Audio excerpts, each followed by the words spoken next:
Good morning, and look at it out there. Yes, the windows are steamy and humid, but it's going to be a beautiful day here in South Florida, and it looks like it's going to be a pretty good day in the markets. Good morning. I am Kenny Polcari, your host, and today is Friday, June 24th, 2022. So what is it that we need to know? What's happening today and what's going to happen ahead for investors to be concerned about? So it was day 2 on the Hill yesterday. JJ held his own, but Maxine gets it started, right? She gets it started with some of her commentary. We'll get to that in a minute. And stagflation, should we worry about that? Russia is pumping and refining more oil than prior to the invasion and making money hand over fist.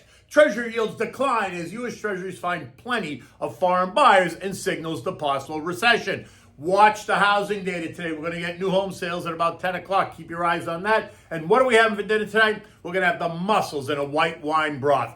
So good. Okay, look, stocks ended the day up. The Dow adding 200 points or 0.6%. The S&P up 36. The Nasdaq gained 180 points or 1.6%. The Russell gained 22 points. And the transports added 118 points or nearly 1 full percent. Of the 11 S&P sectors, utilities, XLU, the healthcare XLV, they were the winners, rising about 2.4% and 2.2% respectively. Staples, XLP, and real estate XLRE came in a close second, rising just under 2%, all while energy, XLE, basic materials, industrials, XLI, and financials ended the day just a bit lower. So it was day 2 on the Hill for Jay Powell. It all went without a hitch, right? That's good. But lawmakers did press him on the possibility of stagflation, asking how would the Fed manage the process if the rate increases failed to halt inflation but succeeded in slowing the economy, right? So that's what stagflation is. His response was clear, saying that he would be reluctant to shift from raising rates to cutting rates until he saw clear evidence that inflation was coming down in a convincing fashion before he would declare any kind of victory. Now, I find that comment kind of comical because they were also very clear about what they would do when inflation breached 2%. Recall that Powell, along with former Fed Chair Yellen and former Fed Chair Bernanke, were all very clear on what would happen when that happened. They would change policy to reflect the fact that they reached their goal.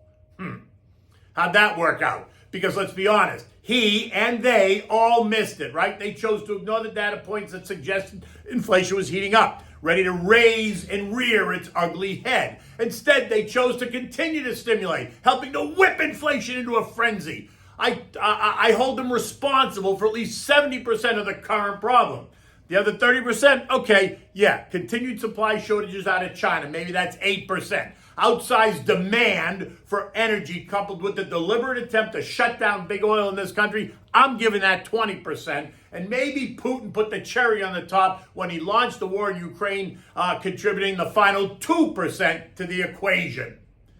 So yesterday, Maxine Waters, chairwoman of the House Financial Committee, did not disappoint when she opened up the session, right? She ranted on in her opening remarks, blaming corporate greed and the lack of healthy competition as the reason for surging inflation. She made zero mention of the massive Democratic spending policies, right? All the free money that the administration gave out. She didn't seem to understand the role that the Fed played in keeping rates at zero for way too long, along with the bond buying program, stimulus program that also went well beyond its lifespan, all while inflation spun out of control. She did, though, offer up 2 solutions, while making sure to let us know that the GOP didn't support either one of them. Now, first, she talked about the Democratic bill, the $28 million funding bill to deal with the baby shortage formula. And second, her own Racial Equity, Inclusion, and Economic Justice Act as a possible solution to stem inflation. Okay, that's great, except she failed to explain how either one of those pieces of legislation would address surging food, energy, and housing prices, right? But it was a good icebreaker for the start of the meeting. So we'll get on to that afterwards. EcoData today told another story. The S&P Services PMI came in at 51.6 versus the expectation of 53.3, while manufacturing PMI came in at 52.4 versus its 56 expectation. Both much weaker than anyone was prepared for, and now much closer to the neutral line of 50. Remember, readings above 50 are expansionary, below 50 contractionary. So while both readings were better than 50, they are in a downtrending pattern, which is not good. This is just another data point that suggests the building weakness in the economy. Also, remember, the U.S. economy is a 75% services economy. So the services PMI of 51.6 is concerning. And when you include these two new data points that reflect the state of both services and manufacturing in this country, add that to falling U.S. retail sales, falling existing home sales, and news that layoffs are coming. Yesterday, Netflix let go of another 300 people on top of the 1,200 they let go, while J.P. Morgan announced a cut to their mortgage staff, and that's only the beginning. You begin to recognize that the economy appears to be slowing, all while the labor market appears to be strong, at least for now.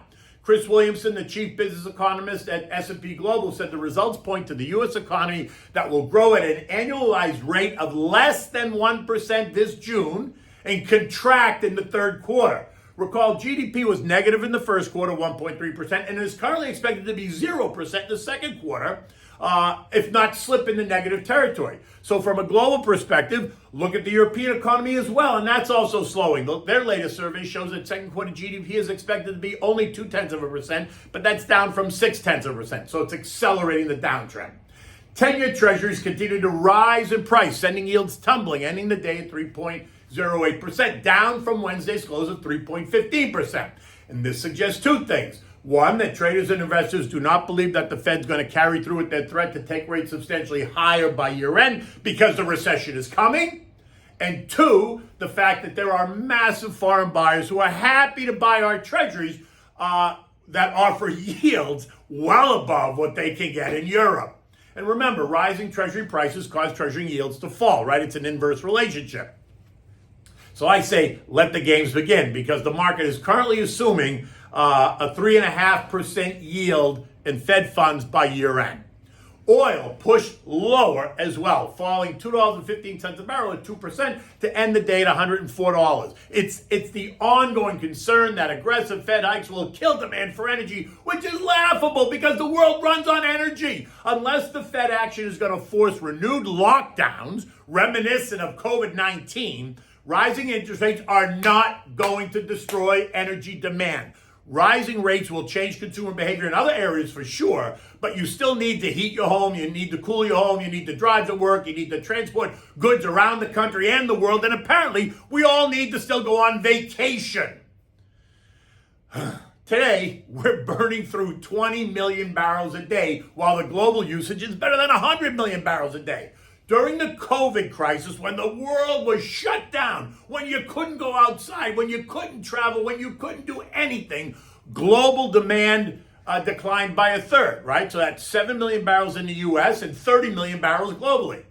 So I'm curious, are you suggesting that higher rates are going to cause energy demand to decline by the same amount as it did during the COVID when the world was asleep?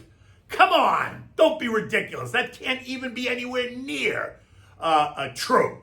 Okay, this morning we found out that Russian oil production is now greater than it was prior to his invasion. Vlad is making more money today on oil sales than he was 3 months ago. And this increased supply is being sold at a discount in the global market. But the US, Europe, and other westernized nations are supposedly not buying any of it. But India's ramped up their purchases by 60% as demand in India is surging. And China, naturally, is always a big buyer because demand there is also strong. Oil's trading up this morning 45 cents to $104.75 and remains in the $99.5, $106 trading range. U.S. futures this morning are up. Dow futures up 215 points. S&P's up 30. The NASDAQ up 106 and the Russell up 14 points. Expect to hear about the banks today, and they are sure to be hot.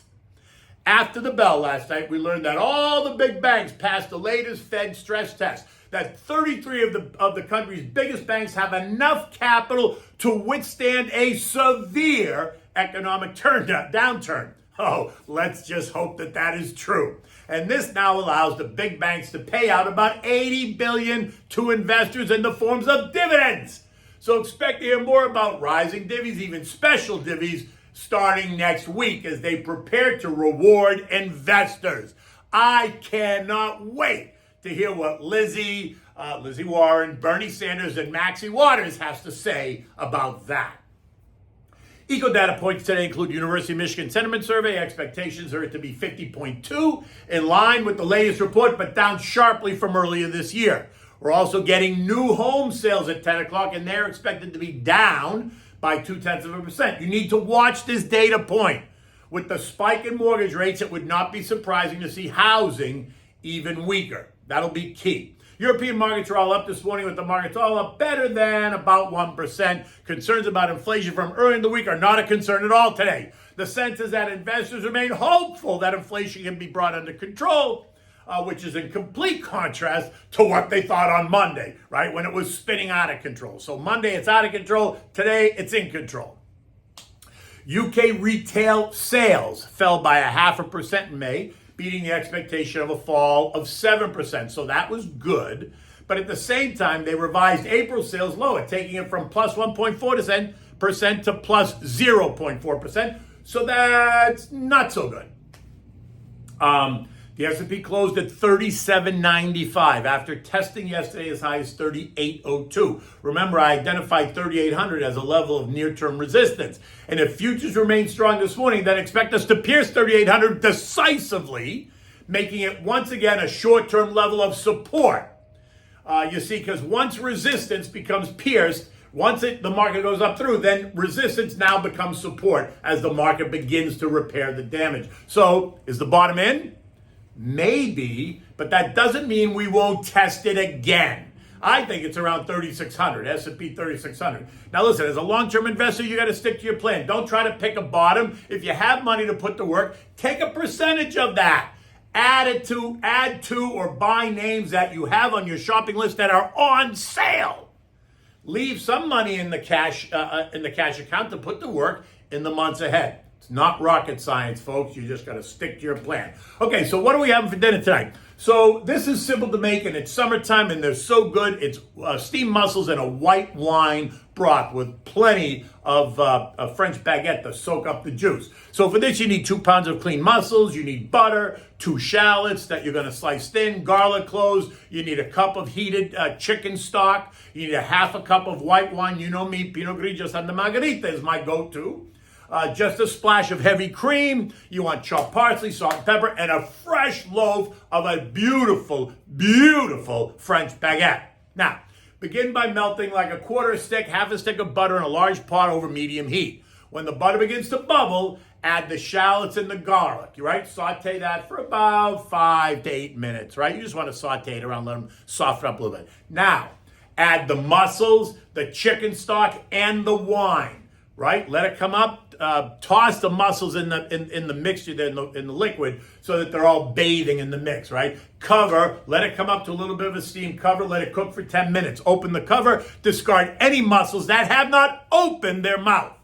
Remove from the heat. Now add a splash of the cream and some of the parsley. Taste the broth. Season it just a bit with salt and pepper if you need to. Always feel free to add a little bit more cream if you prefer it that way. Now you want to serve it in bowls along with that French baguette that you've cut into slices for dipping. Oh my God, it's so good. And if you're eating this like out on your deck over the, in front of the beach or by the water, it's even better, right? The smell of the salt air just makes this dish delicious. You have it for lunch, you have it for dinner, you have it for an appetizer.